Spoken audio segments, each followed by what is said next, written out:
Hola compas, hola, ¿cómo andan?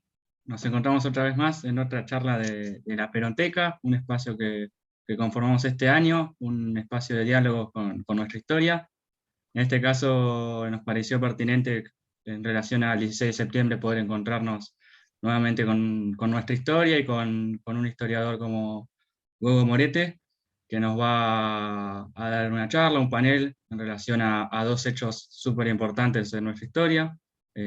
Primera medida, un hecho capaz del que no se habla mucho, del que no hay mucha información en lo académico y en el conocimiento capaz en el común, que es el 16 de septiembre de 1955, y después nos pareció interesante poder ir articulando con lo que fue las Noches de los Lápices en el 1976, así que nada, nos pareció súper importante. Para los que no los conocen, a Gogo Morete es un historiador, eh, forma parte del grupo de investigación histórico del Archivo Nacional de la Memoria, así que estuvimos charlando un poquito antes en relación a todo el recorrido de investigación que tiene y nos parece fundamental poder regresarnos nosotros que capaz venimos de un campo más académico y este es un espacio en el que la investigación parte desde el Estado, así que nada, él lo va a comentar mucho mejor que yo, y además de todo es un militante peronista que nada, es algo que nos conmueve a todos, creo que la militancia por el campo nacional y popular es algo por lo que estamos acá un miércoles 6 de la tarde, adelante de una pantalla, eh, después de tanto tiempo entre Zoom y Zoom, y después de tantas cursadas y todo esto, me parece súper valorable después de una semana capaz un poco compleja en relación a resultados electorales y capaz a encontronazos en relación a muchas cuestiones, pero bueno, nada, no quiero acaparar mucho más de lo que me permiten.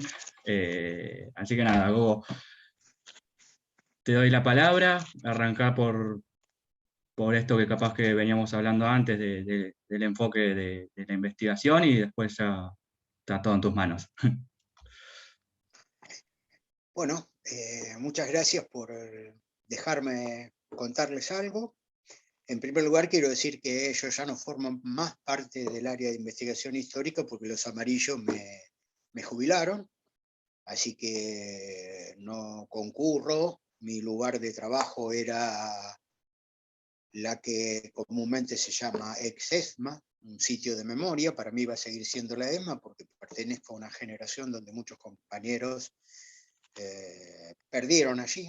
Déjenme que utilice una terminología que usábamos en los 70, pero bueno, era tan horrible decir lo mataron, lo asesinaron o desapareció, que utilizábamos eso de eufemismo, ¿no? Cuando un compañero caía decíamos perdió. Así que bueno, en primer lugar, eso, y bueno, ya que historiamos un poco, les cuento que también como integrante del área de equipo histórico del Archivo Nacional de la Memoria, me tocó en suerte histórica ser de los primeros civiles que ocupamos el predio cuando lo dejaron los milicos. Fue muy duro, los primeros 2 años fueron durísimos.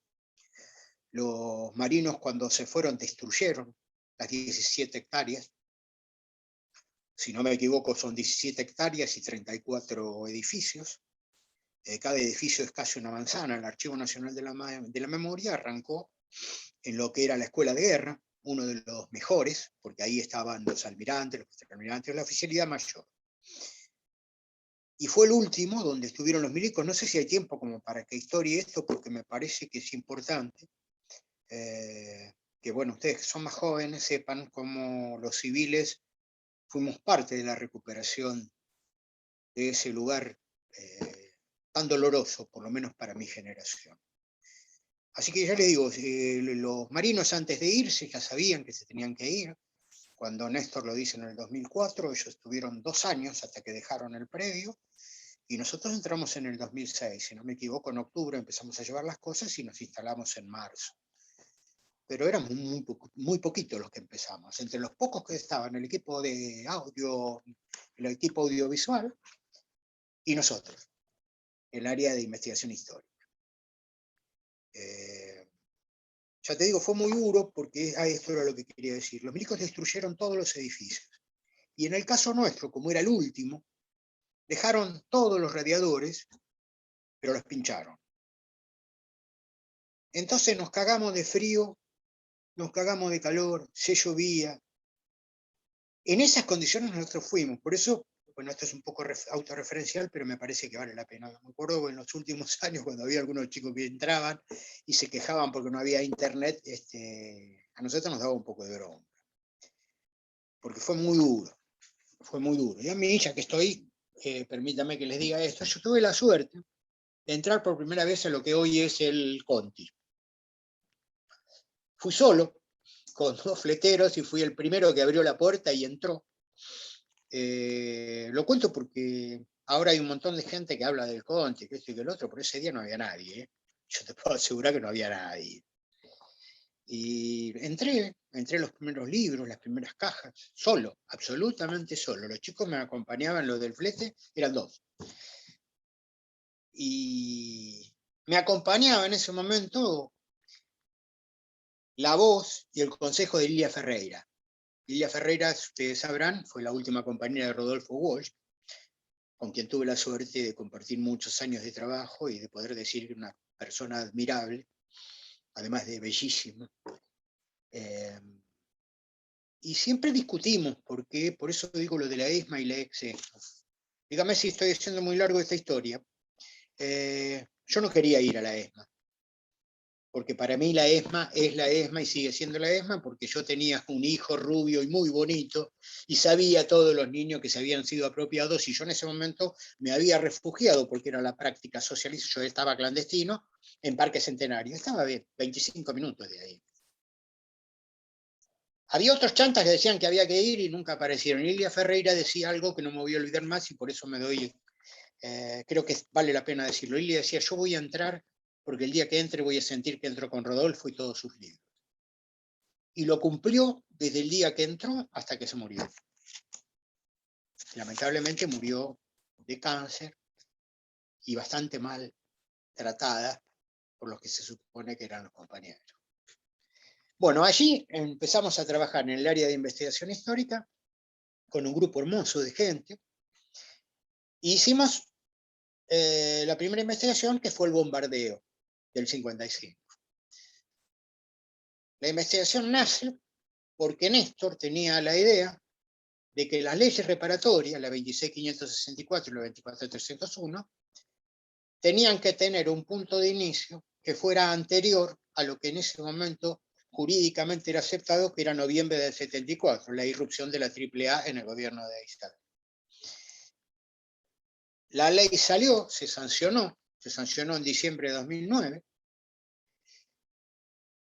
y se puso como fecha inicial de las reparaciones históricas y económicas el 16 de junio del 55. Para eso Néstor le pidió a Eduardo Luis Duhalde, que en ese momento era el secretario de Derechos Humanos de la Nación, que iniciara una investigación porque quería saber cuántos muertos había en el bombardeo. Bueno, la investigación la hicimos, nosotros encontramos 308 muertos con sus respectivas actas de defunción, y las pruebas fueron tan irrefutables que aquellos que se presentaban para pedir la reparación económica, con el solo hecho de figurar en la lista que nosotros pusimos en el libro, no tenía que presentar más documentación.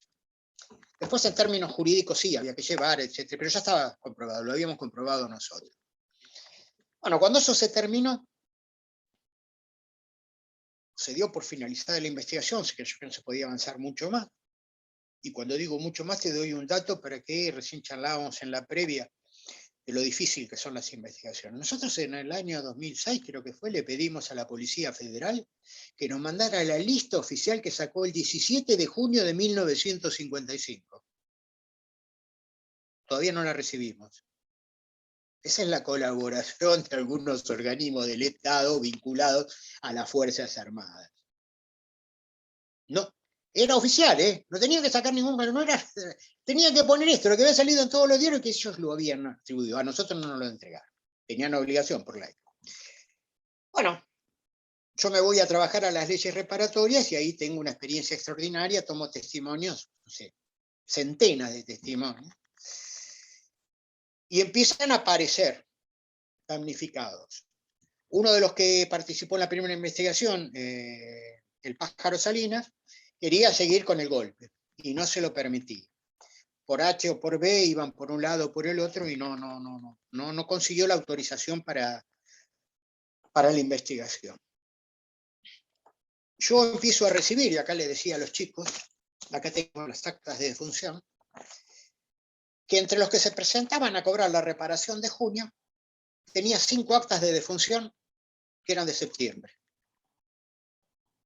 Cuando yo termino, creo que termina mi actuación en las leyes reparatorias, vuelvo al Archivo Nacional de la Memoria y le presento a quien era su presidente en ese momento, Ramón Torres Molina, y le digo, Ramón, permitime seguir con el bombardeo. Pero no, qué difícil. Le digo, Ramón, yo tengo estas 5 actas de función. Acá tengo 5, déjame. Que sí, que no, que sí, y nos dejó. Y ahí empezamos.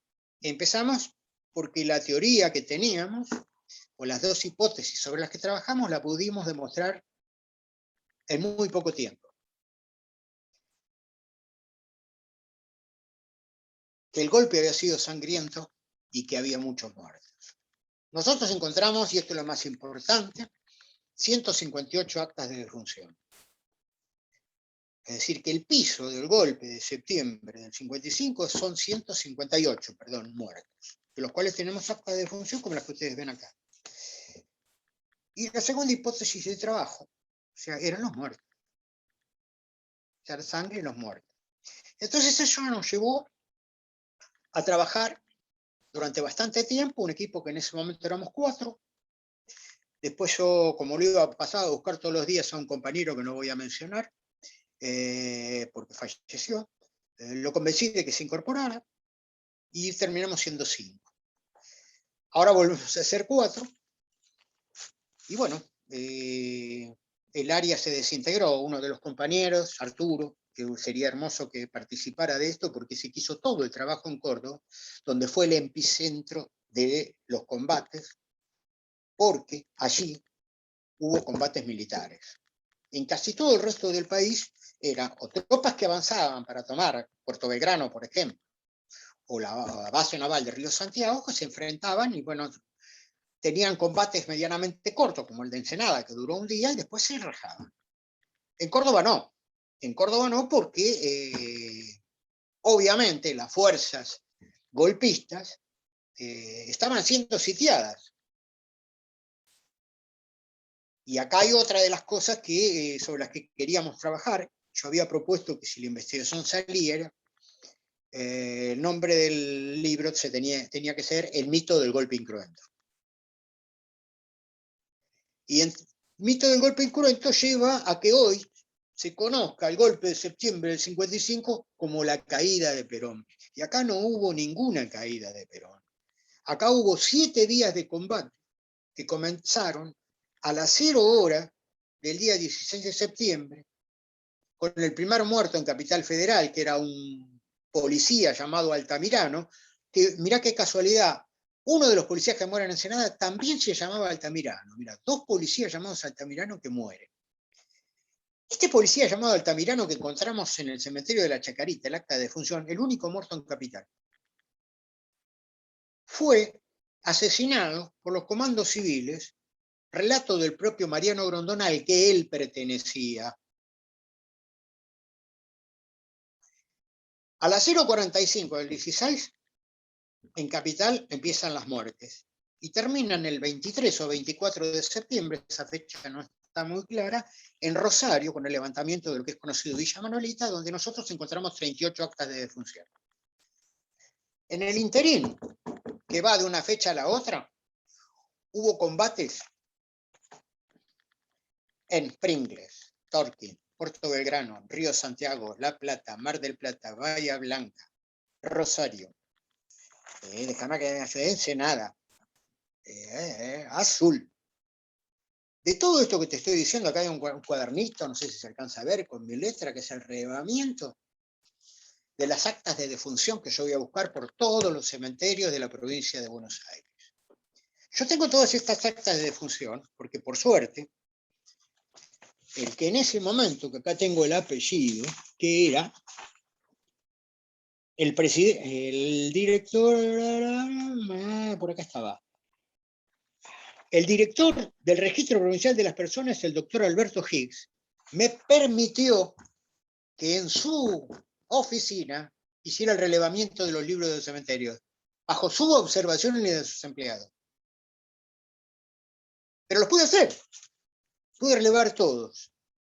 Cosa que a Arturo, en Córdoba, no se lo permitieron. A Arturo se lo entregaban ellos. Por eso, nosotros, si hoy tenemos, ponele que el 70% de las actas de defunción son de Córdoba, yo me juego a apostar a que Máximo no va a renunciar, no vos, a que en Córdoba como mínimo hay 3 veces más. Porque en Córdoba, y yo no voy a abundar en esto porque lo sé de haberlo leído, no investigado, hay un enfrentamiento entre la escuela de artillería y la escuela de aviación. O sea, la escuela de artillería era constitucionalista y aviación era golpista.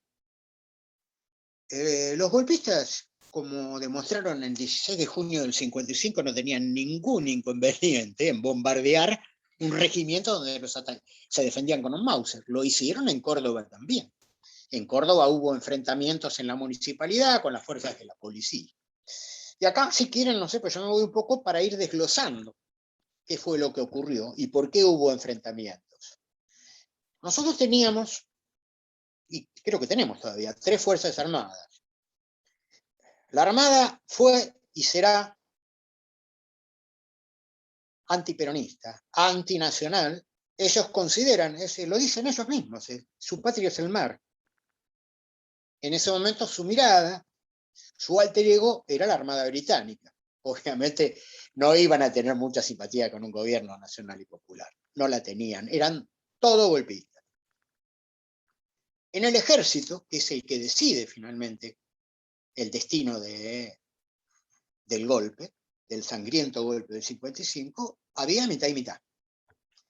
Y la aviación es la que en esas jornadas recibe la denominación que le queda para toda historia, que es panqueque. Arrancan siendo defensores del orden constitucional, se dan vuelta y terminan siendo parte del golpe. Entonces ahí estamos hablando de las 3 Fuerzas Armadas, pero falta mencionar una fuerza, que fue la fuerza policial, sobre todo de las provincias, en Córdoba, en Santa Fe, en La Plata, la policía provincial, que fueron leales al gobierno de Perón. Y ahí, por eso hay tanto policía muerto. Mirá vos cómo cambian las cosas. Ahora los policías matan. Antes defendían el gobierno constitucional. A mí me tocó ir a trabajar ahí al regimiento a 1 y 60, donde están los canas de la provincia. Me causaba mucha gracia porque yo veía ahí todas las condecoraciones, las fotos de todos los tipos. Eran todos gorilas, todos asesinos. Y casualmente, todos tipos del 70 en adelante. Entonces, cuando yo fui a pedir los registros, porque se suponía que en Ensenada había como mínimo, hay relatos orales que dicen que pasan 60 policías a caballo y vuelven los caballos solos. Eso lo escuchamos muchísimas veces. Cada vez, si van mañana al acto en Ensenada, si hay algún viejo te lo va a contar. Una de las primeras veces que vamos a hacer el recordatorio en Ensenada, yo comento esto, me toca ser orador por parte del Archivo Nacional de la Memoria, y cuando termino se me acerca un abogado y me dice: yo trabajé con la policía de la provincia para armar una ley de beneficio a los caídos en combate. Y cuando fui para atrás, las hojas de septiembre del 55 estaban arrancadas. Al día de hoy no están, y en el 70 las destruyeron. Esto, no sé si a ustedes les parece que es anecdótico, pero creo que a veces, yo siempre lo digo, lo discuto mucho con mi compañero de investigación, una anécdota marca mucho mejor que un relato teórico. Porque si ustedes están trabajando en las áreas sociales, van a tener que salir a investigar, son las cosas con las que se van a encontrar. Se van a encontrar con documentos irrefutables, casi ilegibles como este que pongo acá, o te vas a encontrar como en la policía de la provincia de Buenos Aires, que del 70 para atrás quemaron todo. Entonces, ahí es donde yo le contaba el otro día a Pepe la importancia de la investigación que nosotros hicimos, no porque la hayamos hecho nosotros, sino porque fue el Estado, a través del Archivo Nacional de la Memoria. El Archivo Nacional de la Memoria tiene la potestad de que le tienen que abrir las puertas de los archivos, menos los milicos. Después todos los organismos del Estado nos tienen que dar la documentación que nosotros requerimos. Obviamente con un papel como este, firmado con el sellito y todo lo que vos quieras, ¿cierto? Pero ahí está hecha la trampa. Entonces, que nosotros, casi, vamos a poner un número redondo, 60 años después, hayamos podido iniciar la investigación y hayamos podido hacer caer el mito del golpe incruento y demostrar que por lo que fue el desplazamiento de tropas, de material bélico, la cantidad de cartuchos, dinamitas y armas que se utilizaron, morteros, en los destrozos que se hicieron en rutas, puentes, cuarteles, se bombardearon los tanques de petróleo en la destilería de YPF, porque cuando dicen que Perón renunció y se fue, era porque pensaba que iban a volar la destilería de Ensenada. Ya habían volado la de Mar del Plata, no pensaba, ya había ocurrido cuando se supone que Perón renuncia, que es el 19, ya había 3 días de combate con al menos más de un centenar de muertos. Y con todos estos destrozos que yo estoy diciendo, porque las destilerías de Mar del Plata fue volada el 18, y porque el puente de Río Colorado fue volado el 17, y porque los aviones donde caen los pilotos navales como Estivariz, Irigoyen, mueren atacando, atacando a las columnas de las fuerzas constitucionalistas que venían desde los diferentes regimientos, ya sea del sur, del oeste o de capital, porque venía gente de la tablada, a reprimir básicamente uno de los puntos fuertes, que era la base de Puerto Belgrano de Bahía Blanca. Bahía Blanca había sido tomada. O sea, el ejército, el cuartel que estaba en Bahía Blanca se rindió, le dijeron, ¿se acuerdan que hablábamos de un encendedor cuando estábamos en la charla previa? Bueno, uno de afuera prendió un encendedor y los del ejército de Bahía Blanca se rindieron. Así que la idea era ir a reprimir ahí, porque ahí estaban fuertes los milicos. Y bueno, y después, no sé si quieren hacer alguna pregunta, pues yo por ahí me voy desviando porque faltarían 2 combates que son muy importantes, que uno es el del Río Santiago, o sea, lo que tiene que ver con Ensenada. ¿Hoy por ahí por Ensenada? Dale, dale, sí. Cualquier cosa está habilitado el chat y eso, como para si quieren hacer preguntas o sí. Nada, por ahí. Ah, bueno, sí, sí, sí. Me encantaría que intervengan porque imagínate que nosotros nos estamos conociendo, yo hace 15 años que estoy con esto y se me escapan las palabras. Pero vamos a lo que tiene que ver con la zona donde ustedes viven, ¿no? La fecha del golpe estaba estipulada para el 16 de septiembre. La consigna que dio Leonardi es Dios es justo. El 16 de septiembre a las 0 horas se iba a dar. El que después lo derroca a Leonardi, que es Aramburu, muy poco respetado entre sus pares porque era un cobarde, dijo que él no se metía, porque ese día no iba a poder pasar nada, porque la mayoría de los ejércitos... Había una central de inteligencia que decía que era posible el movimiento golpista. Entonces fueron tratando de hacer ejercicios logísticos de manera tal de quitarle el poderío de fuego a los diferentes cuarteles que se suponía que podían ser golpistas. Entonces, en este juego de ajedrez, que Perón se quería, sin hacer demasiada laraca, y quitándole el poder de fuego y las indecisiones dentro del mismo ejército, se va produciendo todo esto, y bueno, y el 16 de septiembre, a las 0:45, a las 0 empieza el golpe. Fíjense que yo les dije, y hasta el momento no hay nadie que lo pueda desdecir, que el primer muerto es en Capital Federal y es el único que hay. Y es el único que hay porque el general Uranga, que era el encargado de levantar el regimiento de patricios y hacerse cargo de la Capital Federal, fracasa en el intento. Y fracasa en el intento, comento esto, porque en el ejército no eran todos golpistas. Entonces, cuando va a decir al jefe de artillería que saque los chicos a la calle, le dice, yo defiendo la Constitución y en segundo lugar, yo a mi soldado no lo voy a hacer matar por un golpe de Estado. Eso es textual, está en todos lados. Uranga se le quiere hacer al macho, pero le va mal. Y se va. ¿Por qué hablo de Uranga? Porque se va en auto a Río Santiago, llega ante Rojas, que no los querían dejar pasar porque no sabían quién era, y se pone bajo el mando de Rojas.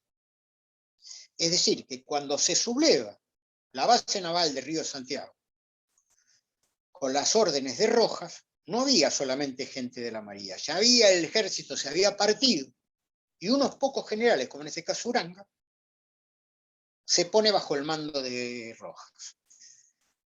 El plan de Rojas era, pasen a Río Santiago, ahora estuve hace muy poco y hay un nexo de tierra, antes no había, se viajaba en ferry, llegar a Ensenada, en Astilleros hubo combate, en Barrio Campamento, en todo Ensenada hubo combate. Arrasar en Ensenada, porque no iba a haber, porque entre estas cuestiones logísticas que te digo del ejército se había conseguido que el regimiento 7 de la Flata, que era el bastión más fuerte, se fuera de maniobras a 60 kilómetros de la ciudad. Entonces, cuando arranca el golpe, el regimiento 7 estaba vacío. Avanzan sobre Ensenada, creyendo, y acá viene una buena parte de la caída de Perón, que nadie lo iba a defender. Y se encuentran con la resistencia del pueblo de Ensenada. Y el gobernador de la provincia de Buenos Aires, Aloé, un maltratado por la historia también, manda a la policía de la provincia, que es lo que les conté hace un ratito, a hacer la defensa. El pueblo de Ensenada y la policía de la provincia resisten hasta cerca del mediodía, que es cuando llega el regimiento 7, y ahí se entabla un combate. Y además son, en este caso, apoyados por la aviación. Cuando se bombardea Barrio Campamento, mañana si ustedes van a Barrio Campamento va a ser muy interesante que escuchen, porque muchos dicen que los aviones que avanzaron eran leales y que la tecnología de aquella época, leales al gobierno constitucional, era tan mala que erraron al objetivo que yo sobre Campamento. No conocían la zona, fue un día de lluvia. Si ustedes conocen Ensenada y Río Santiago, y si no lo conocen, vayan, porque además de ser hermoso, es una parte de la historia nuestra. Ahí quisieron desembarcar los ingleses, por ejemplo, en 1807, ¿no? Se produce este enfrentamiento que duró alrededor de, ponerle 10, 12 horas, donde la Marina tampoco utilizaba toda su fuerza de fuego, o todo su poder de fuego, porque en Astilleros habían quedado una avanzada de marinos y no los querían dañar. Pero el almirante Rojas lo que hizo fue entregar la base naval de Río Santiago, irse al río y dar lo que se llamó la batalla de Río Santiago. Ahí hay 36 muertos en Río Santiago, en el río. 12 de los cuales se van a Montevideo y después los regresan, y otros están acá las actas de función, son liceístas, cabos, algunos oficiales, que terminan muriendo en el Hospital Naval de Río Santiago. Te veo como que querés hacer una pregunta. Sí, me parecía este relato muy interesante y dijiste algo que me incitó a preguntarte el rol del pueblo en este caso, de Ensenada, cómo fue la lucha y el rol de la militancia o de los trabajadores. Quería ver cómo su participación activa o cómo fue eso en esta batalla, más que nada. Mirá, en Ensenada, incluso hasta Tolosa, y la que hoy es la vicepresidenta, porque el padre, y no tengo el abuelo, creo de ella, trabajaba en YPF. Hasta Tolosa se evacuó. O sea que el sector grueso de la población, las familias, se fueron y quedaron algunos resistentes. El problema en esto de poder decir cuál es la actuación de la militancia, es que los testimoniantes son pocos. Lo que sí quedan, hay fotos, y yo por eso les sugiero que vayan un día a Ensenada, donde hay una foto hermosísima, que es en una plaza donde están tirados, defendiendo como una especie de trinchera hecha con bolsas de arena, y vos ves que los que están ahí, hay un milico, un civil, que están defendiendo. Y en el caso de la casa que logramos que sea sitio de memoria, ahí donde muere el Cholo Ortiz, Ortiz era un trabajador ferroviario que no quería dejar su laburo porque le decían que entren las tropas del Regimiento 7 en defensa del gobierno constitucional. Entonces, como él era el cambista, si se iba, el tren no iba a poder pasar. Pero en un momento le dijeron que se fuera y va a la casa. Y en la casa, cuando empieza el bombardeo, eso lo cuenta el flaco Ortiz, el hijo, que por suerte está vivo, por eso les insisto, si mañana pueden, a las 5 de la tarde vayan a Ensenada, los pone debajo de una mesa, y cuando lo está poniendo, el Cholo Ortiz muere con un balazo. Y del barrio hay una foto, que es, hablábamos hace un rato de los Photoshop, que salió en la tapa del diario El Día, no sé si fue el 17 o el 18, y parece un Photoshop, porque es toda la manzana destruida y hay una sola pared que está en pie. ¿Y saben qué tenía la pared que quedó en pie? Un retrato de Perón. Pero no es joda. Está la foto. Vayan a la hemeroteca, véanla. Y yo creo que esas cosas marcan un poco, ¿no? A veces yo hablo mucho de las ironías históricas, ¿no? A veces a uno le toca volver a lugares que no pensaba y dice, bueno, esta es una ironía de la historia que tiene con uno. Y ahí creo que fue esa, ¿no?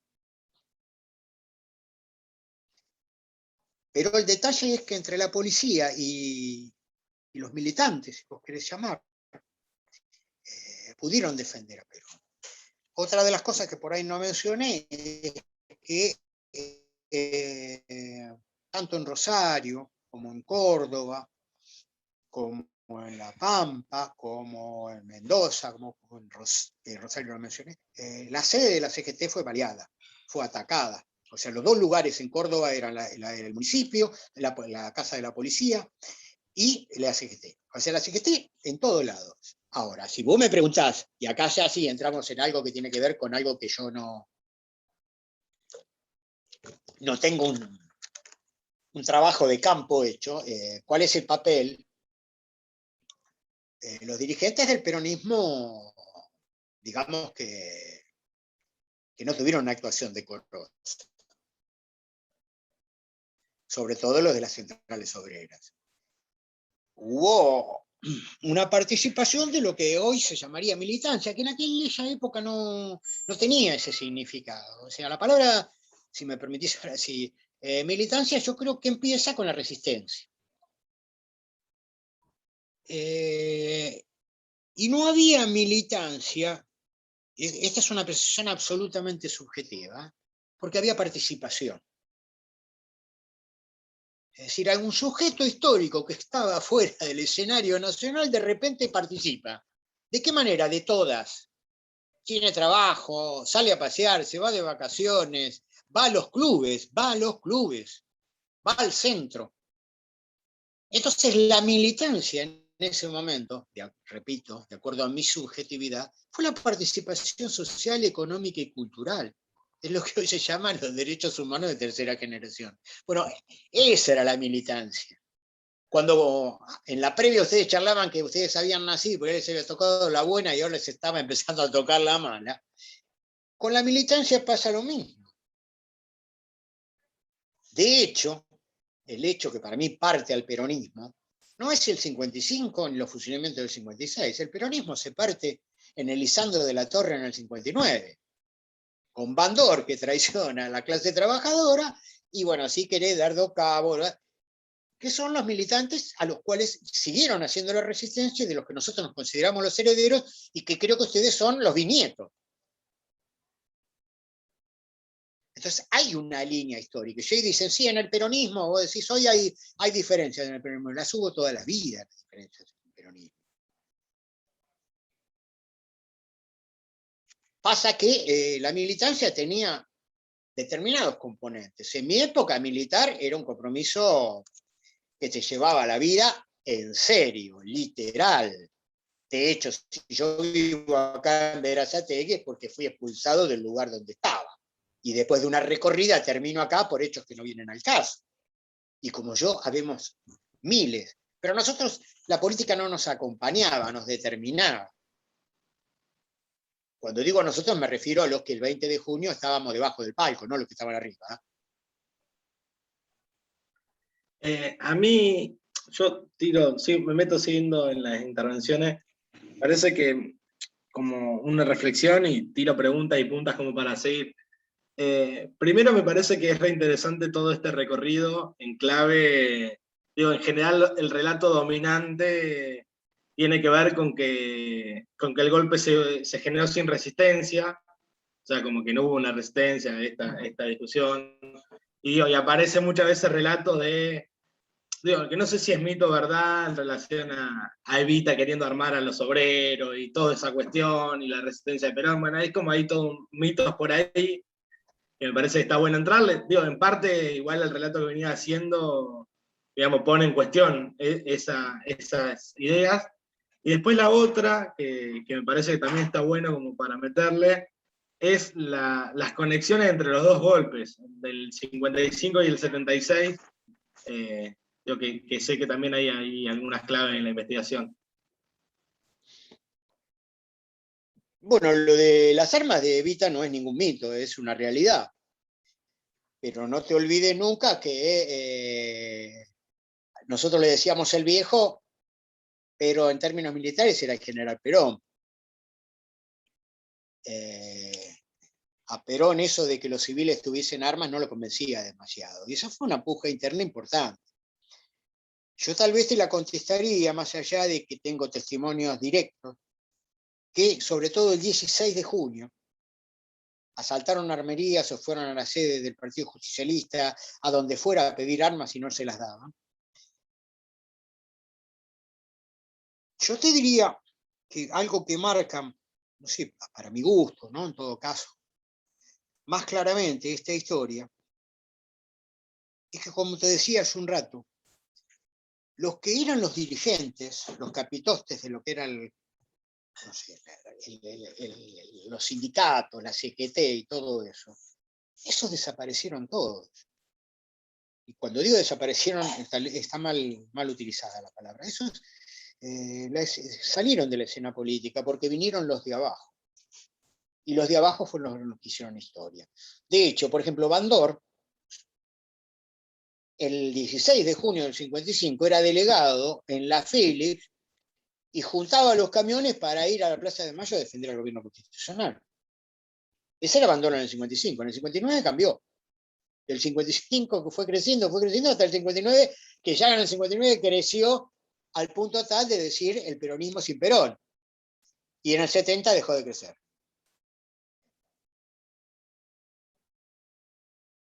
Y con respecto a la progresión, no sé si te contesta esto un poco lo de las armas, porque el tema de las armas es un poco complicado.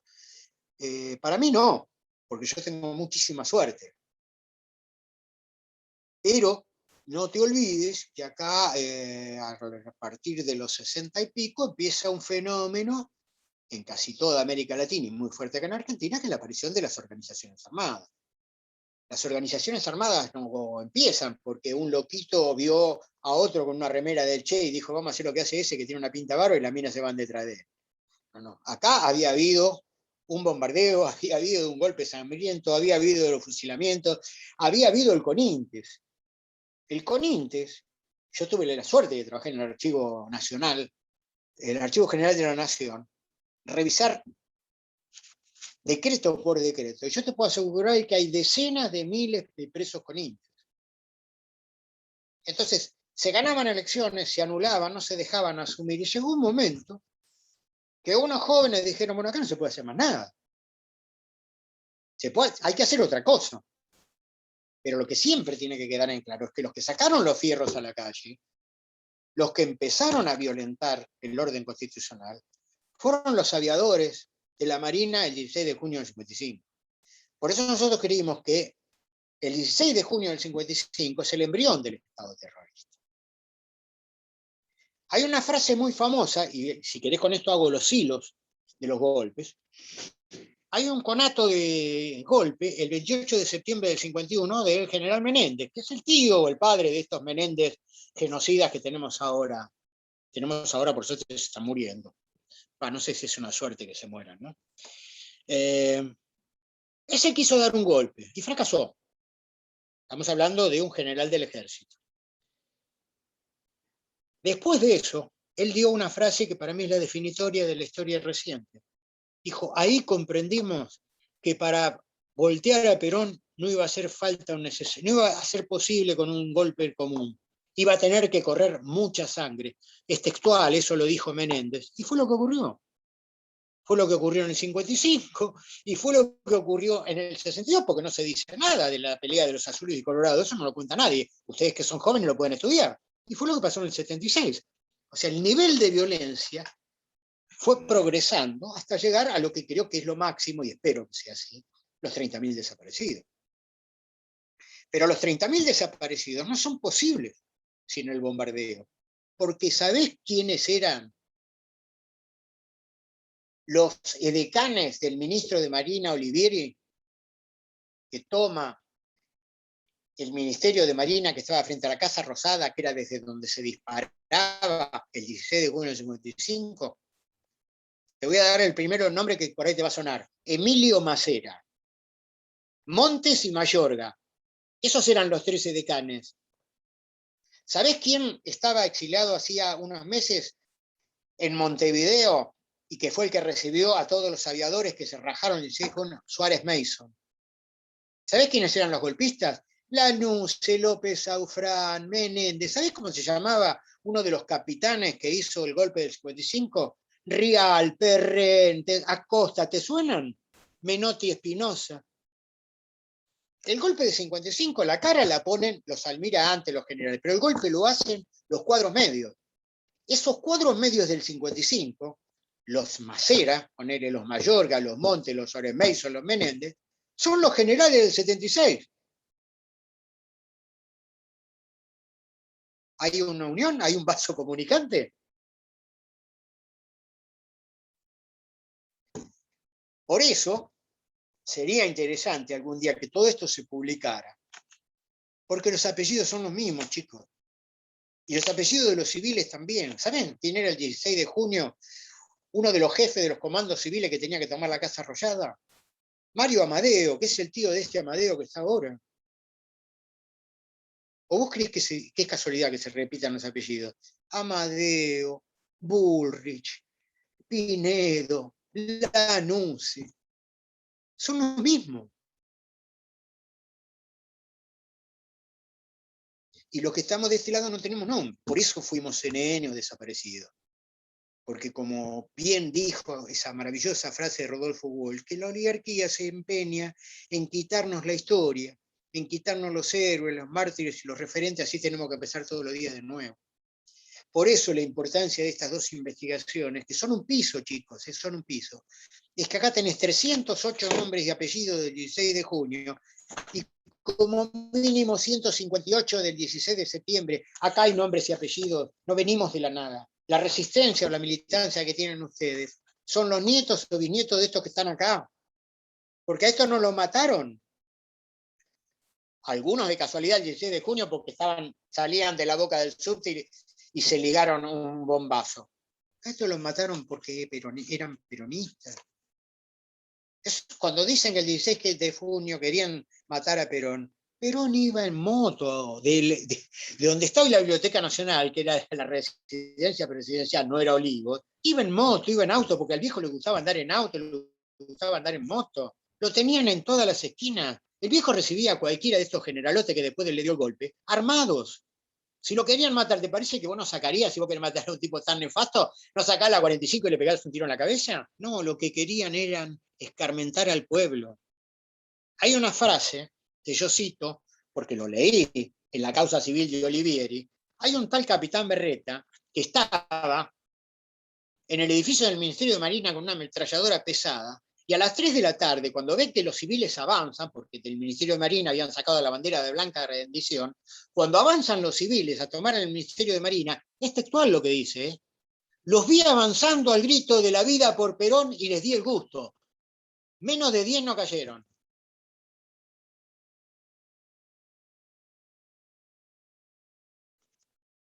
¿Los aburro? No te Para escucho. nada. No, no, no. Metele. Está bueno, nada. No te escucho. Como impresión personal, nada, como que son hechos que no se conocen y que, nada, escucharlos a veces por primera vez y todo este relato toda esta construcción que nos vas comentando en relación a que no se buscaba solamente matar a Perón, sino escarmentar al pueblo, me parece que es chocante porque es también la historia que no se cuenta y que no se quiere contar por algo, me parece. Y es súper interesante poder encontrarnos acá y en un movimiento de tantos años que estos saberes se puedan seguir reproduciendo, me parece fundamental. Y nada, poder encontrar conexiones, poder encontrarnos transgeneracionalmente, nada, me parece muy bueno. Y nada, yo te seguiría escuchando 2 horas más, así que si querés continuar con lo que venías diciendo, por mí genial. Y No, voy a seguir el hilo de que vos me decís. Una de las definiciones que tendría el Estado terrorista es cuando Eduardo Luis Duhalde decía: el objetivo del Estado terrorista no era el aniquilamiento o la persona en sí misma, sino era sembrar el terror para poder llevar adelante un plan económico. Fue lo que hicieron en el 55. El golpe del 55, te lo digo en una frase cortita, se dio para derogar la Constitución del 49. ¿Sabés cómo se derogó la Constitución del 49? Ni por un decreto presidencial, por un bando militar, y sigue hasta el día de hoy rigiendo. ¿Se entendió lo que dije? Un bando militar en marzo del 56. Para eso. ¿De qué hablaba? Poquitas cosas la Constitución del 49. La propiedad colectiva. ¿Qué salieron a decir estos fascistas miserables y criminales? ¿Qué hace este gobierno que no respeta la propiedad privada? Por eso dieron el golpe del 49, perdón, del 55, para derogar la Constitución del 49. Mirá si no está todo hilvanado. Mirá si yo estoy hablando del pasado. De ninguna manera. ¿Cuál es el pasado? ¿Quién apoyó el golpe del 55? La sociedad rural. ¿Quién hoy es el Cambiemos? Los radicales, los socialistas. La diferencia es que lo que hoy se llama PRO antes se llamaba Partido Conservador. La sociedad rural, la UJUIA, los grandes empresas, son todo lo mismo. En el 46 con Braden, en el 55 con la fusiladora, en el 66 con Onganía y en el 76 con los milicos, son lo mismo. Por eso a mí alguna vez me indignó, y creo que está ahí Meli, iba con el papá a una marcha el 24 de marzo y yo llevaba un cartelito que decía, Macri, basura, vos sos la dictadura. Y algunos me increpaban, yo decía, mirá, en primer lugar aprendí a leer, yo lo que estoy diciendo es que Macri con la basura que fue Manliva, se llenó de guita y llegó a ser lo que soy, gracias a la dictadura. O sea, para los Macri, Manliva, y para Manieto, papel prensa. Sin haber robado esas dos cosas, ninguno de los dos sería, porque hoy, lamentablemente, si hablamos de quién gobierna el país, Manieto y Roca. ¿Y cómo están ahí? Manieto ya sabemos, desapoderando a los Araibe de papel prensa. ¿Y Roca? ¿Roca es un industrial nacional? No. El abuelo de Roca se llenó de guita haciéndole los tanques a Mussolini. Y cuando perdieron los nazis, se vino para acá. Entonces, perdonen que me enfervorice, pero ¿qué es lo nuevo de esto? Bueno, por ahí el descaro de algunas personas, el descaro en el Poder Judicial, por ejemplo. Porque te voy a dar otro dato del Bonadío del 55. Había un juez que se llamaba Botet, que en el año 55 inicia una causa que se llama Perón y otros por traición a la patria. Perón, como ustedes saben, se había ido. Los otros, hay 84 que van presos, buscaba, creo que era 340. ¿Sabés cuál era el delito que los acusaba? Eran diputados y senadores del Partido Justicialista que aprobaban las leyes que enviaba el Poder Ejecutivo. Darle quórum al plan quinquenal. Por eso lo juzgó Botet. Tengo los decretos PEN de detención de 84 legisladores, en realidad. Me decís, ¿este Bonadío nunca se hizo? Sí, se hizo. Se llamaba Claudio Botet.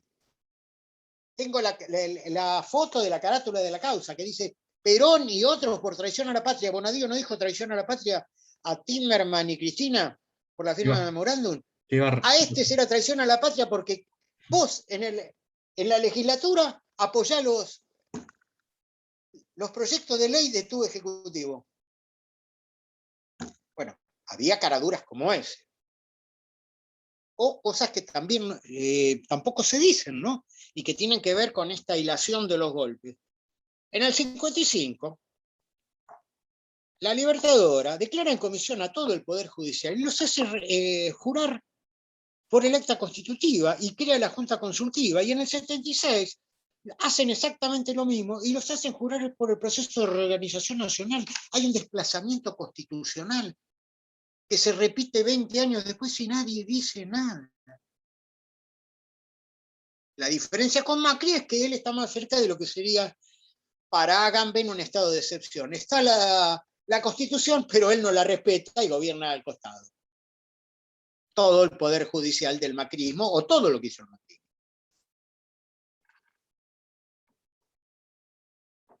Está viciado de nulidad jurídica. Uno lo único que pide es que haya Estado de Derecho, que es lo que nos han quitado desde el 46 en adelante.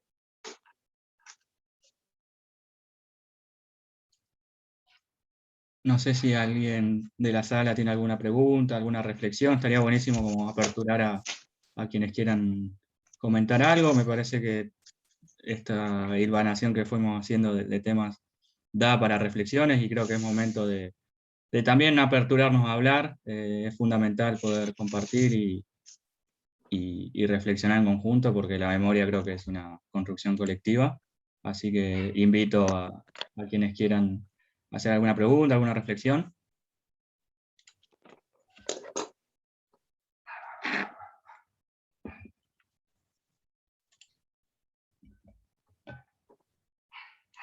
Bueno, si no sé si nadie se quiere meter, yo me meto a hacer una reflexión más, pues, estoy manija nomás. Después veo, bueno, la verdad es que veo la mayoría de gente conocida, muchas personas con las que intercambiamos audios seguidos sobre temas del movimiento nacional y demás. No quiero nombrar a Simón, pero tal vez Simón. Y otros compañeros de la Bolívar que bueno, nos vemos cotidianamente. A mí hubo una parte de lo que decías que lo voy a plantear, es más una reflexión que una pregunta. Pero una parte en el relato, digo, me quedé con la parte de los civiles tomando el edificio y esta idea de le di el gusto de, o sea, si gritan la vida por Perón, le di el gusto. Y con esta reflexión de que el bombardeo era más para escarmentar que para matar al propio Perón, como se plantea muchas veces. Y a mí como que la reflexión que me parece como clave es que, digo, y es algo que tampoco aparece tanto muchas veces en el debate de la historia y demás, que es entrarle por esto, por el rol activo del pueblo y los trabajadores en los procesos políticos. Muchas veces, incluso pensando el propio peronismo, resaltamos o discutimos a partir de la figura del propio Perón, que me parece que es totalmente válido, pero que hay un punto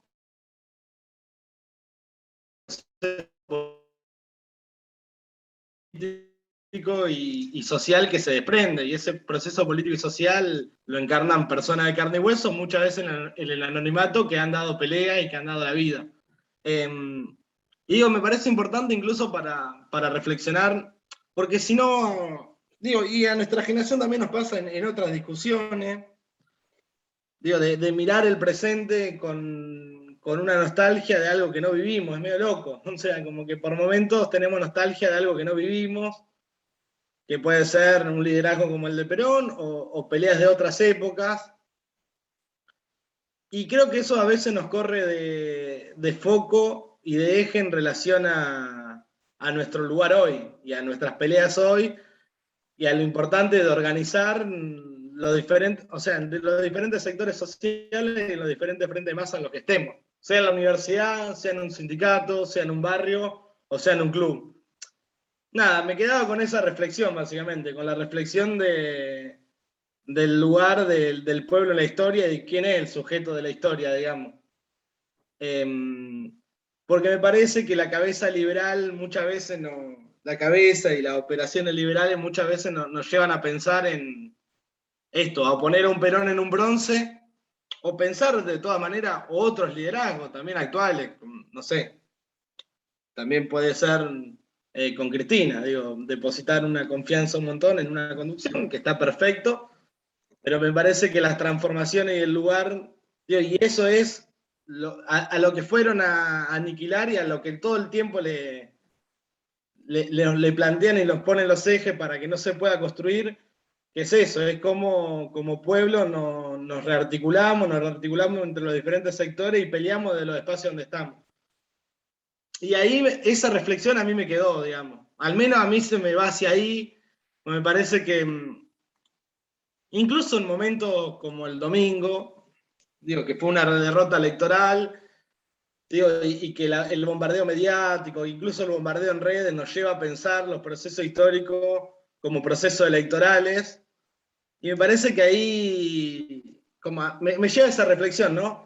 De la posibilidad de mirar el proceso social, el proceso más amplio, el proceso político, y que eso es lo que le da sentido a nuestra militancia cotidiana y a las peleas que damos cotidianamente. Y es también lo que tenemos que construir y por lo que nos toca también convocar, movilizar y tratar de interpelar a nuestros compañeros y compañeras. Me quedo con esa reflexión, digo, y también me parecía importante algo que te decía en la previa, pero que me parece, ya que estamos acá entre un par de compañeros y compañeras, porque me parece que en esa mirada no hay ni victorias ni derrotas definitivas. Digo, la historia es un proceso largo y en general como pueblo tenemos más de derrotas que de victorias, pero lo que no sabemos es de parar, digamos. Digo, porque obviamente a nosotros como generación nos tocó vivir el macrismo, otro formato, y ahí engancho con otra parte, otro formato, digamos, porque no vinieron con los tanques ni de esa manera, pero con la justicia y con los medios y con un montón de mecanismos fueron igual de persecutorios. Y me parece que incluso si ganaban 4 años más, íbamos a estar todavía más complicados. Digo, y venimos de una derrota electoral el domingo, pero bueno, yo lo que rescato por ejemplo, de vos, Gogo, de otros compañeros y compañeras que militaron en los 70 y militaron en los 80 y en los 90, es que de toda situación se sale. Digo, de toda situación adversa se puede salir y se sale con militancia y con política. Tal vez me fui de eje descontroladamente de por dónde veníamos, pero bueno, era algo que me surgía. Igual eso, como reflexión central me surge más esto, ¿no? El lugar del pueblo en la historia y el lugar de los trabajadores, porque me parece que esto, el chip liberal, querramos o no, nos atraviesa y muchas veces tendemos a leer los procesos a partir o de los procesos electorales o de las conducciones en determinados momentos. Y esas conducciones no son más que, o sea, encarnan fuerzas sociales y fuerzas económicas. Así que bueno, no, se me fui por ahí, capaz me fui de tema descontroladamente, pero quería aportar en esa clave.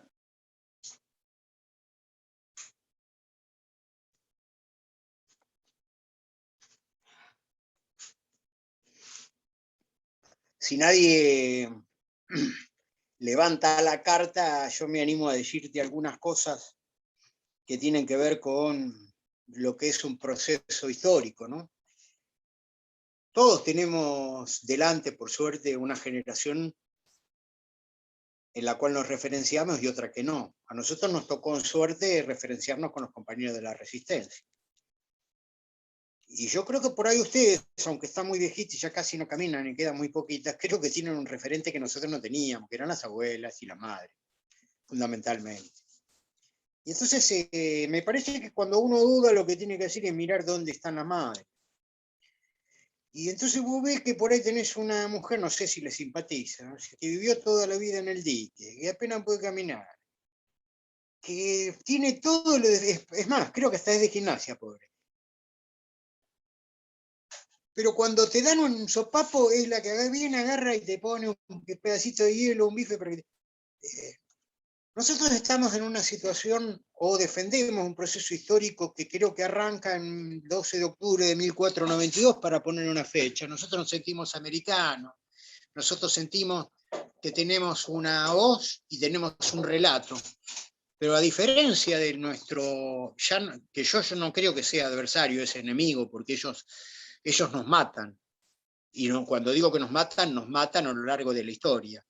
O sea, en el siglo XIX, con las guerras civiles que ganaron los unitarios, mataron a todos los negros primeros, a los pueblos originarios, a los gauchos. Cuando empezó el siglo XX, mataron a los anarquistas, a los socialistas, después a las cabecitas, después a los subversivos, y ahora quieren matar a los kirchneristas. Acá hay un proceso de genocidio social desde que llegaron los españoles en adelante, y siempre hay un pueblo perseguido. Entonces a mí me parece que es muy bueno que ustedes se miren en el contexto histórico que les tocó, que por ahí tienen en suerte que no les voltean la casa, ni les llevan todo lo que tienen adentro.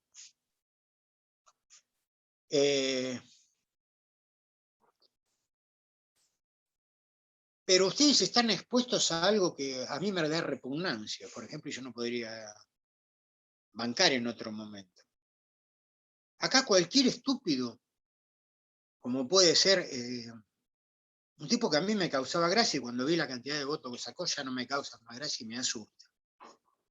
Yo les hago una pregunta. ¿Ustedes creen que si ese muchacho no apareciera el otro día, creo que fue una periodista de Página 12 que sacó, le dieron 220.000 segundos en los últimos 4 años de aire en la televisión pública? Afortunadamente a nosotros eso no nos pasaba. Yo le contaba ayer a un compañero, no sé si era con vos que lo estaba hablando, cuando nosotros en los 70 salíamos a hacer algún acto, estábamos muertos porque saliera en un diario, en la televisión, en la reputísima vida. Y acá cualquier infeliz dice una barbaridad y te lo repiten 750.000 veces. Bueno, yo creo que eso es tan dañino como lo otro. A nosotros nos lastimaban el cuerpo, a ustedes creo que les lastiman la cabeza, porque llega un momento que te sentís un pelotudo. O sea, si vos agarrás y escuchás, o una de las cosas que a mí me produce una indignación que no tengo forma de definirla de otra manera, los mismos tipos que están en contra de la vacuna, del aislamiento y del uso de barbijo son los que van y ponen piedras en el monumento por los que se murieron. Si no, flaco, es el principio de identidad, ustedes lo aprendieron en la universidad, no podés hacer dos cosas al mismo tiempo. Si no usás barbijo, no te querés poner vacuna y te morís, no te podés asustar por los muertos. No hay nadie que se lo salga a decir. No te pido que sea Cristina, uno, cualquiera. ¿Por qué no le dan 200.000 segundos a alguien para que le diga, no, flaco, vos sé lo que quieras, pero sé coherente? Me parece que esa es la lucha de ustedes. Creo que tienen referentes. Agárrense muy fuerte porque se les están yendo. Las viejas, digo, yo todavía soy un pendejo, me queda. Y no me considero referente de nada. Y la otra es, hay una cosa que para mí la más importante que puede tener un ser humano y que la aprendí tal vez en los últimos 15 años. Yo siempre decía que era la honestidad, pero no es la honestidad, es la honestidad intelectual. ¿Y cuál es la diferencia? Yo por ahí me robé $1 millón porque era lo que necesitaba para hacer la operación de un hijo que se me estaba muriendo. La honestidad intelectual es cuando me digan, vos te afanaste $1 millón, sí, me lo afané porque yo lo necesitaba para que mi hijo no se muera. Entonces, que yo pueda llegar a afanar $1 millón, lo puedo llegar a hacer y creo que no pierdo la honestidad. Ahora, decir que no lo hice, eso sí que es patrimonio mío y no me lo van a robar. La honestidad intelectual es el único valor que no nos pueden robar nunca, chicos. Lo otro puede ser. Nadie sabe materialmente qué podés llegar a necesitar y cuál puede ser la ocasión para que eso que estás necesitando para vivir te lo puedas apropiar ilegalmente. Pero la honestidad intelectual no te la roba nadie. ¿Qué es lo que no tienen? Lo que no tienen nuestros enemigos. Por eso es tan difícil. ¿Cómo vas a discutir con un fascista, como son todos estos muchachos que están, que fueron los más votados el otro día? Es como tratar de jugar al ajedrez con un mono. ¿Cómo es eso? No se puede.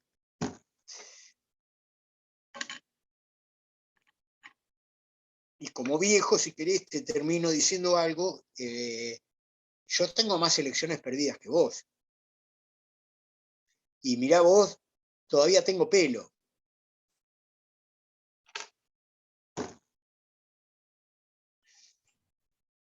¿Y qué pelo? Cabe aclarar.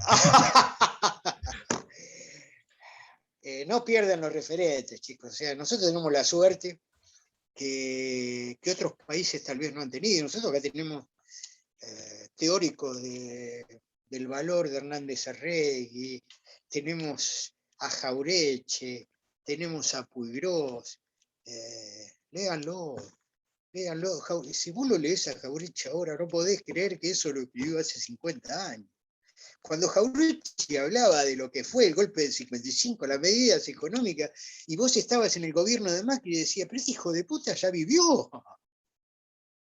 Son una manga de payasos, pero a veces hay que ir a buscar la respuesta en los que la vivieron hace 50 o 60 años, porque ellos no cambiaron. Lo único que cambiaron ellos, ¿sabés qué es? La tecnología. Después son los mismos fascistas que hace un siglo nos llevaron a una guerra que hasta el día de hoy, según dicen los que más o menos saben, murieron entre 60 y 80 millones de personas. 100 años después el fascismo, no solamente acá en Argentina, sino en todo el mundo está recuperando. Bueno, con eso no hay que pelear. Hoy lo primero que hay que hacer es antifascista. Y decir las cosas por su nombre. Yo me peleé 1000 veces con los académicos cuando yo decía que el macrismo es fascista. Ellos te decían, si te persiguen, si te encarcelan, si no respetan la Constitución, si pueden te matan, te desaparecen como a Santiago Maldonado, te matan por atrás como a Nahuel. ¿Qué les voy a decir? ¿Que es un gobierno democrático? ¿Por qué? ¿Por qué le tengo que regalar? Si vos tenés un poder judicial donde el presidente de la Corte Suprema es el abogado de la mafia que gobierna el país, llámese el Grupo Clarín, ¿de qué de Estado de Derecho me estás hablando? Llamemos las cosas por su nombre. Lo de Macri fueron 4 años de un estado de excepción, con pensamiento fascista. O Morales no es fascista.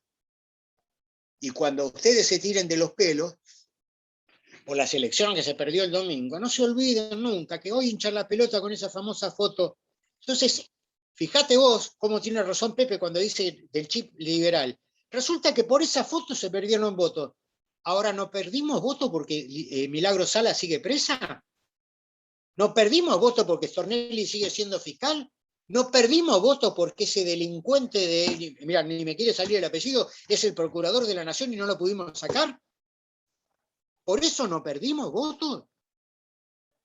Ahí somos indulgentes. Y ahí sí que creo que nos meten el chip liberal. Me chupa un huevo la foto, porque la foto es una foto.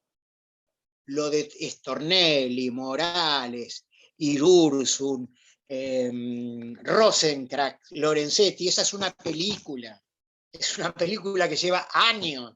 Y nosotros salimos a responder fotos. Bueno, ahí es donde tiene razón Pepe y nos meten el chip liberal. No, flaco, no. Nosotros somos democráticos. Por eso Alberto lo sigue bancando, porque es un profesor de Derecho. Y no le pidan más. Hace 30 años que es profesor de Derecho en la UBA, es más, de Derecho Penal. ¿Qué querés? ¿Que vaya y declare en comisión, como me gustaría a mí, como hizo la Libertadores? Decir, yo los hago firmar, los declaro todos en comisión y al minuto firmen otra vez como jueces por la Constitución Nacional. Y a los 5 minutos los meto en cana por prevaricato, porque el prevaricato no es una falla administrativa, es un delito. Irursum, Rosenkrantz, Lorenzetti, bueno, de las broncas no me sale el nombre. Todos son prevaricadores seriales, pero no cometieron un error, prevaricadores seriales. Ese Morales que de 5 llegó a 9 y puso 4 diputados del radicalismo y no le interviene en el Poder Judicial, ¿qué carajo está esperando el profesor de Derecho para hacerlo? Ojo, yo no digo que se perdieron las elecciones por eso, pero si van a hablar de la foto, hablame de Milagro Sala Presa y ahí emperdamos. Y Delia salió la semana pasada.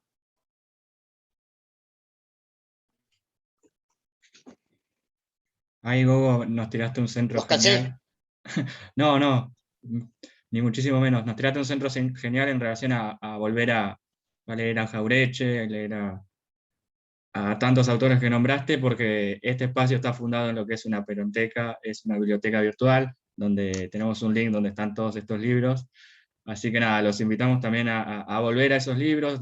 Por ahora los tenemos de manera virtual. También en la unidad básica tenemos muchos libros que está buenísimo siempre ir retomando, y cuando uno está desorientado me parece que es bueno volver, es bueno reencontrarse y apuntar hacia a los autores, porque esto no viene de ahora, esto es un proceso histórico con muchos hechos históricos que fueron descritos por muchos autores, así que nada, en ese sentido es un poco por lo que nos encontramos, porque nos parece fundamental esto de recapacitar, reflexionar, de poder darnos cuenta de todas estas cosas.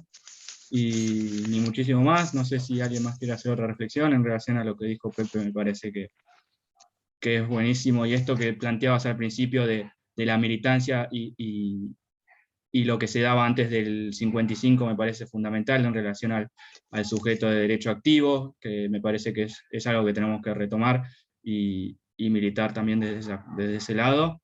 Ser activos en muchos ámbitos, de lo cultural, desde lo organizativo, y me parece que, nada, ser críticos y levantar cabeza y tener las convicciones para adelante. Más que nada, te cuento, hago una reflexión también a nivel personal. Yo tengo 19 años, la del 2015 no la sufrí tanto. Estas son las primeras que son derrota por militancia, así que yo sé que hay muchos pibes, muchas pibas que están en la misma situación que yo, y tener un movimiento como el nuestro que tiene gente dispuesta a dar estas charlas me parece fundamental, porque ya el lunes salimos a seguir militándola como movimientos.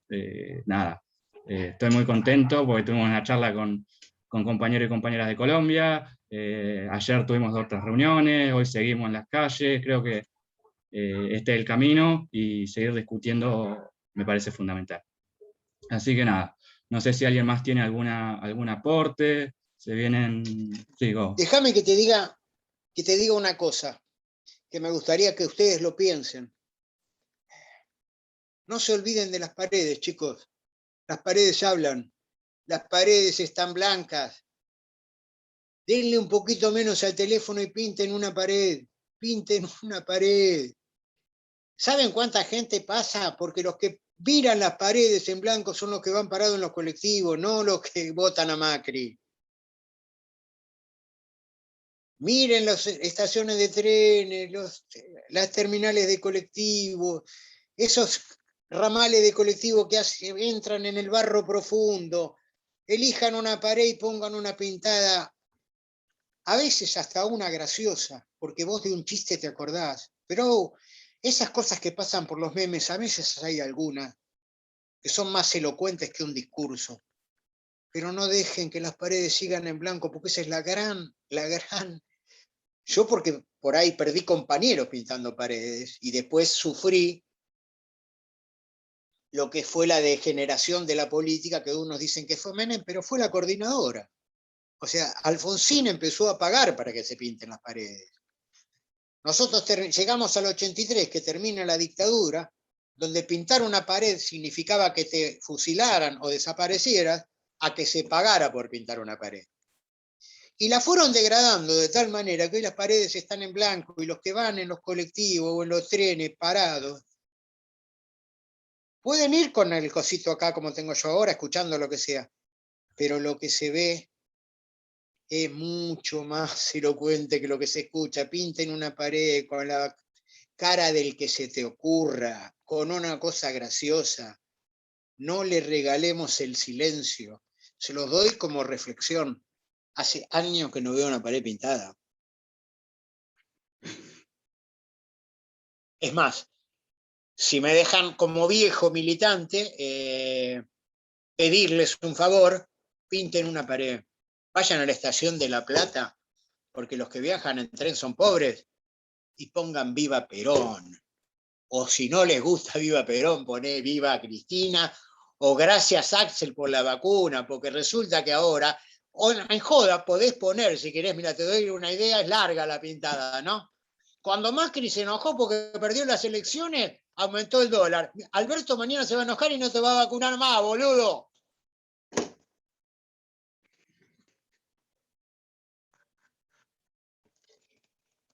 Listo.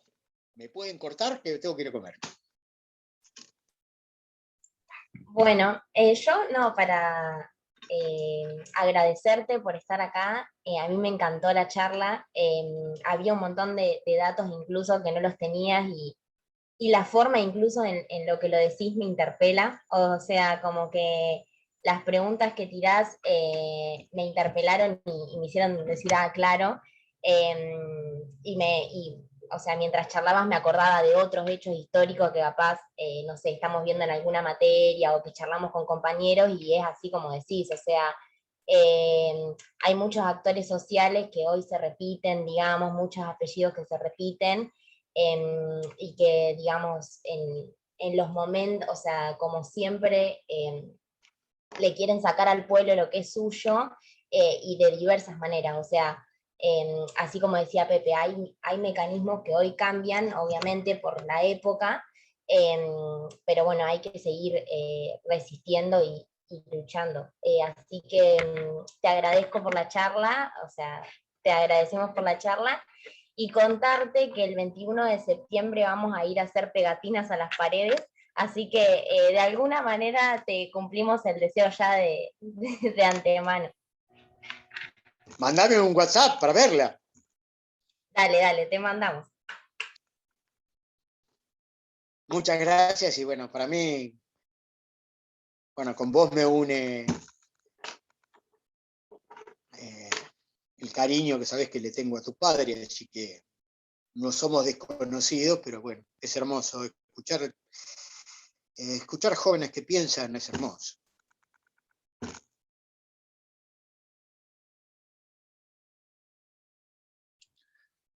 Bueno, Pepe, ¿querés hacer el cierre? Antes de que nos pongamos a llorar. No.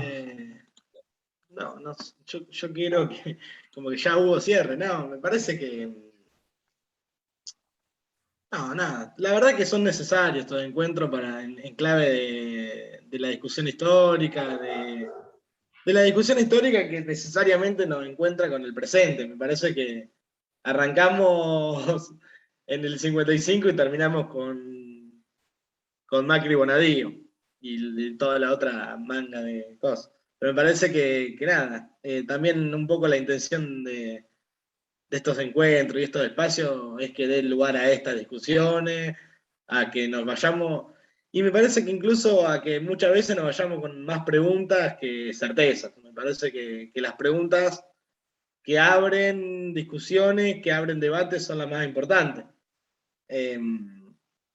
Y si lo conecto con lo del domingo, pienso, el lunes en las redes sociales había mil interpretaciones y todas construidas desde certezas absolutas. Y me parece que cuando la gente construye certezas absolutas, yo tiendo a desconfiar. Porque me parece que son tiempos, y en general, digo, los debates del campo nacional son de matices, son de reflexión, son de desencuentro, de volver a encontrarnos, y por ahí es lo que le tenemos que encontrar la vuelta. Y nada, me parece que mientras haya militancia y haya es lo más importante. Así que no tengo mucho más para decir, gracias Gogo. Y bueno, probablemente mañana, creo que a las 5 en curso. No, estamos dando un seminario con un compañero, así que no sé si me podrá acercar a Ensenada, pero bueno, ahora en octubre arranco a laburar en Vera, así que tal vez nos crucemos por allá. Voy a tratar de juntar la plata para comprar un asado, pero bueno, está difícil, ¿no? Está difícil. Sí, claro, no, vas a ser bienvenido y yo les agradezco esta posibilidad porque a mí a veces me duele mucho que una fecha como esta y un hecho de la historia reciente que modificó sustancialmente la historia del país. De hecho, lo dije hace un ratito y lo repito, son los mismos apellidos, es el mismo proyecto de país, lo único que cambia es que ahora usan tecnología y antes no. Son lo mismo, exactamente lo mismo.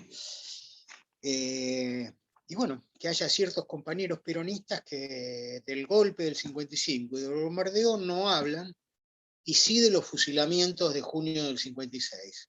Y esto se los digo a ustedes, que son jovencitos, no se lo digan a nadie, a vos, Meli, que yo a tu papá se lo dije alguna vez. Y no, el PJ no habla de esto porque sin la iglesia no hubiese ocurrido. El papel, que no lo dije en la charla y es fundamental, mira vos cómo me lo comí, estoy tan acostumbrado que cuando lo digo no me invitan más a ningún lado. El bombardeo de junio y el golpe del 55, el ideólogo es la iglesia. Acá no participa ni la embajada de Estados Unidos, que lo odiaban a Perón, ni los ingleses. Los ingleses parece que tienen participación después de junio, que son los que le dan los fierros para septiembre. O sea, hay una intervención en la Cámara de Diputados, hay fojas, hay descripciones, hay voces en inglés, en alta mar, todo eso está. Todo eso está en la hemeroteca de la Cámara de Diputados, ¿sí? Todo lo que yo digo es absolutamente comprobable. Pero la que aglutinó el discurso, la que pudo juntar al Partido Comunista con el Partido Conservador, con la Liga Patriótica, con los radicales, con los socialistas, fue la Iglesia. Y no solamente desde el discurso. El apoyo logístico de la iglesia fue fundamental porque en las iglesias se guardaban las armas, en las iglesias se imprimían los panfletos, desde las iglesias se volanteaba, como vos que sos chica y estuviste acá, porque acá en Veraza sabés que lo pasó, en las escuelas religiosas se daban volantes en contra de Aníbal Fernández diciendo las cosas que decían y que la votaran a Vidal. Eso no es nuevo, eso viene del 55. Ese rol lo cumplió la iglesia. Y acá no se puede hablar en contra de la iglesia, y bueno, menos ahora que el Papa es argentino y peronista. Pero bueno, ese es el problema.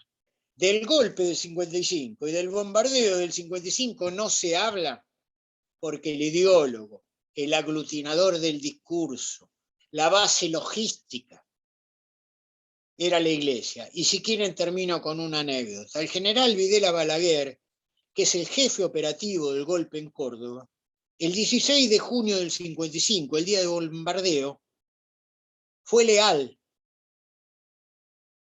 El día del bombardeo en la historiografía oficial se conoce como el día de la quema de las iglesias. Nadie habla del bombardeo ni de las muertes, hablan de la quema de las iglesias. Así la conocí yo en la escuela y en la universidad. El día de la quema de las iglesias. Videla Balaguer era peronista. Lo que yo te digo es todo irrefutable. Tenía un retrato de Eva y de Perón en su escritorio. Igual que Rojas. Y la medalla con la que condecoraban a los buenos peronistas. Videla Balaguer, después de la quema de las iglesias, dice que un día recorriendo las iglesias para que le explicaran qué es lo que había encontrado, encontró, yo hace mucho que no voy a las iglesias, no sé si habrá ahora, una placa de quién donaba el banco. Y estaba la familia, y debajo de la familia ponía como una especie de consigna, un epitafio, no sé cómo llamarlo. Y decía algo así como, tú sabrás encontrar la verdad. Y entonces Videla Balaguer dijo, yo soy católico y peronista, pero soy más católico que peronista. A los 3 meses volteó el gobierno. Es gráfico el ejemplo. Y esto no lo digo yo, lo dice él, ¿eh? Lo que estoy contando lo dice el video. Bueno, lo decía porque afortunadamente, en el caso de vivir, tendría como 130 años. Bueno, ahí está. Gracias por escucharme. Y estas cosas hay que decirles. O sea, la iglesia hizo el golpe y el bombardeo del 55. El brazo operativo, el brazo armado, fue la Marina, los aviadores y una parte del ejército que traicionó el mandato constitucional. Muchísimas gracias, Hugo. Bueno, No, gracias a ustedes. no, buenísimo. Disculpen que la haga tan larga, pero bueno, son tantos años No pasa en esto nada. que siempre me queda algo por decir. Está genial, aparte quedó Nunca voy a grabado. terminar de decir el gracias suficiente por darme este espacio, ¿no? No, nosotros te agradecemos más por estar 2 horas acá hablando con nosotros. Buenísimo. Yo creo que damos por terminada el ciclo de diálogos. Esperemos que les haya gustado, esperemos que se hayan ido con más preguntas que verdades, y esperemos que nos podamos seguir encontrando, porque esto no queda acá y hay que seguir militando por el proyecto nacional y popular. Que nos encuentre la militancia como siempre y que nos encuentre felices, porque creo que algo que no nos van a robar es la felicidad y la militancia. Dejamos por acá, corto todo y lo subiremos a YouTube y a las redes, así tu club de fans está contento. Chao, gente. Nos vemos, compas. Chao, gracias.